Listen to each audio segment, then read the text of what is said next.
Bonsoir à tous, bienvenue à ce flash d'information.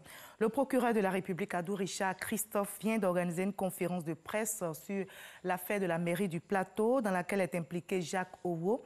Le député a été inculpé hier après son audition par la police économique de détournement de deniers publics, faux et usage de faux et blanchiment de capitaux.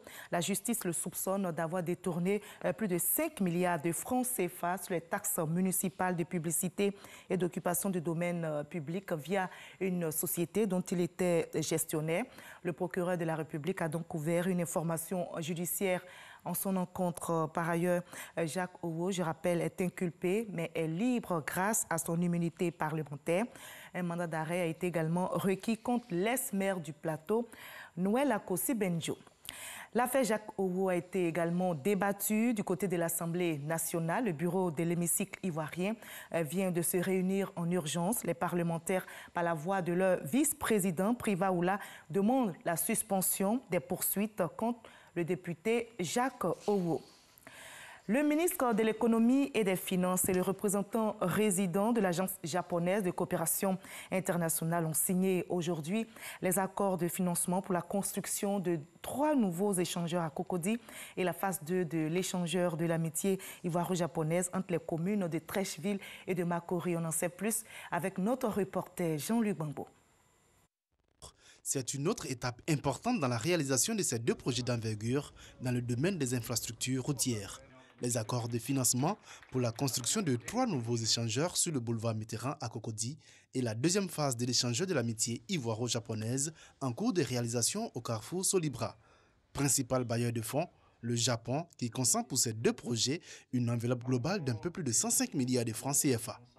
La JICA voudrait davantage accentuer ses efforts vers la réalisation des différents projets assez tangibles et bénéfiques auprès de la population ivoirienne. Je souhaiterais que ces appuis contribueront davantage de croissance économique du pays, de l'amélioration du cadre de vie de la population et de la promotion de l'amitié ivoiro-japonaise. Le ministre de l'Économie et des Finances a pris l'engagement d'offrir aux partenaires japonais les meilleures conditions possibles de collaboration afin que les délais de réalisation des travaux soient tenus. Ne dit-on pas que la route précède le développement? La construction de toutes ces infrastructures vise un objectif unique qui est de contribuer à l'élargissement de notre réseau routier pour le bien-être des populations abidjanaises en proie au quotidien à des difficultés de circulation. Les 3 échangeurs qui vont être construits, le premier c'est à l'école de police, mais quand vous arrivez à la rivière 3, où il y avait Oka, vous allez trouver encore un autre échangeur. Et puis après, à la Palmeraie, vous allez trouver le 3e échangeur. Les travaux vont commencer en septembre 2019 pour se terminer en 2022. Mais nous avons insisté sur notamment celui de la Riviera 3. Nous avons souhaité que cet ouvrage soit terminé avant 2020. L'échangeur de l'amitié ivoiro-japonaise, lui, sera livré en 2021. La Côte d'Ivoire a bénéficié d'un don de 52,9 milliards de francs CFA pour ce projet. Celui relatif aux 3 échangeurs, lui, a fait l'objet d'un prêt de 80,6 milliards de francs CFA du partenaire nippon. De la Côte d'Ivoire au Mali, les forces françaises de l'opération Barkhane et l'armée malienne ont capturé et mis hors d'état de nuire une vingtaine de djihadistes dans la région de Boni.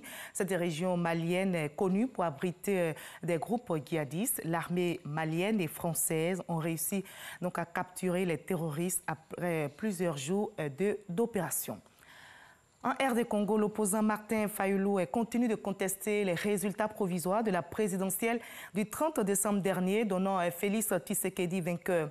L'opposant revendique la victoire avec 61% des suffrages et a maintenant l'intention de saisir demain samedi la Cour constitutionnelle pour exiger le recomptage des voix. Sachez que jeudi, la CENI a proclamé vainqueur Félix Tshisekedi avec 38,5% des voix devant Martin Fayulu qui lui ne recueillait que moins de 35%. Par ailleurs, la Conférence nationale épiscopale du Congo demande à la commission électorale la publication des procès-verbaux de scrutin présidentiel pour enlever les doutes. Carlos Ghosn, le PDG de Renault en détention au Japon depuis novembre, a fait l'objet ce vendredi de 2 nouvelles inculpations. Le parquet a décidé de le poursuivre pour abus de confiance et pour avoir minoré ses revenus dans des rapports boursiers entre 2015 et 2018. Il a déjà été mis en examen le 10 décembre pour avoir déclaré des rétributions amoindries sur les 5 années précédentes. Ses avocats ont déposé une demande de libération sous caution. On va se retrouver à 20h pour la grande édition, mais juste après ce Flash Info, suivez l'info régionale pour avoir toutes les nouvelles de nos régions ici en Côte d'Ivoire.